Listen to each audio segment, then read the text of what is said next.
पूर्ण सादर करताय सांग. मी रजबीन. समास म्हणजे काय?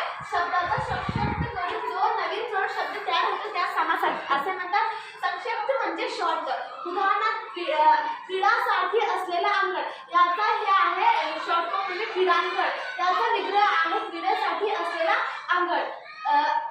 समासाचे प्रकार अविभाव समास. यामध्ये पहिला पद महत्वाचा असतो. यथाशक्ती, प्रतिदिन, गैरहजर, हर दिन, बिनधास्त. द्विरूप अविर्भाव समास. याचे उदाहरण सालोसाल, पदोपदी, घरोघरी. दुसरा प्रकार आहे तत्पुरुष समास. यामध्ये दुसरा पद हा इम्पॉर्टंट असतं. याचे पण 6 उदाहरण आहेत. विभक्ती तत्पुरुष समास. यामध्ये तोंडाने पाठ केलेले आणि दुसरा आहे क्रीडांगण. तिसरा आहे राजवाडा आणि दुसरा आहे नय तत्पुरुष समास. यामध्ये उदाहरणार्थ अमर, अचल. तिसरा कर्णधारय तत्पुरुष समास. यामध्ये विशेषण आणि नाम असतो. उदाहरणार्थ रक्तचंदन. यामध्ये रक्त हा विशेषण आहे आणि चंदन हा नाम आहे.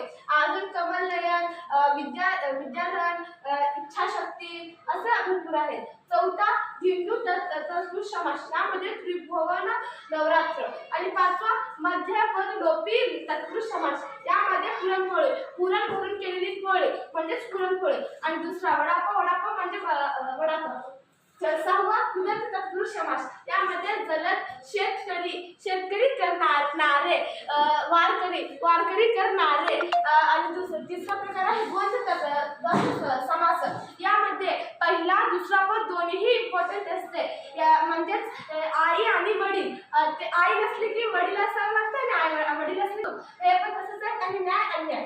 आणि चौथा आहे बहुव्रीही समास. यामध्ये याचे उदाहरण नीलकंठ, भालचंद्र, चंद्रमुखी. नीलकंठ म्हणजे ज्याचा कंठ नील आहे असा तो. यामध्ये पहिला आणि दुसरा याचा बोध होत नाही, डायरेक्ट तिसरा याचा बोध होतो. जसे की नीलकंठ, ज्याचा कंठ निळा आहे असा तो म्हणजे शंकर.